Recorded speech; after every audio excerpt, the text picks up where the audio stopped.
Le livre d'Osée, chapitre 12. Éphraïm m'entoure de mensonges et la communauté d'Israël de tromperies. Juda est encore sans frein vis-à-vis de Dieu, vis-à-vis du Saint fidèle. Éphraïm se nourrit de vent et poursuit le vent d'Est. Chaque jour il multiplie le mensonge et la violence. Il fait alliance avec la Syrie et on porte de l'huile en Égypte. L'Éternel est aussi en procès avec Juda, et il interviendra contre Jacob en fonction de sa conduite. Il lui paiera un salaire conforme à ses agissements. Dans le ventre maternel, Jacob a attrapé son frère par le talon, et devenu homme, il a lutté avec Dieu. Il a lutté avec l'ange, et il a été vainqueur. Il a pleuré et lui a adressé des supplications. Jacob l'avait trouvé à Béthel, et c'est là que Dieu nous a parlé. L'Éternel est le Dieu de l'univers. Son nom est l'Éternel.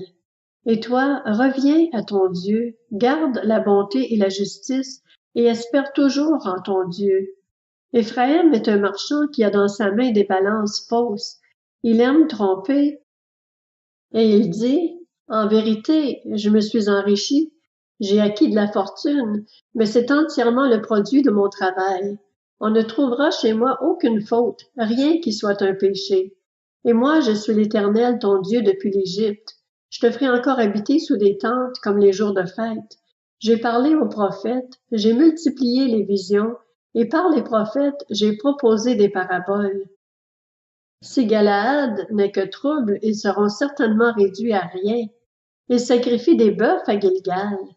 Même leurs autels seront comme des tas de ruines sur les sillons des champs. Jacob s'est enfui au pays d'Aram. Israël a servi pour une femme, et pour une femme il a gardé les troupeaux. Par un prophète, l'Éternel a fait sortir Israël d'Égypte, et par un prophète Israël a été gardé. Éphraïm a amèrement irrité l'Éternel. Son Seigneur rejettera sur lui tout le sang qu'il a versé, il fera retomber sur lui son mépris.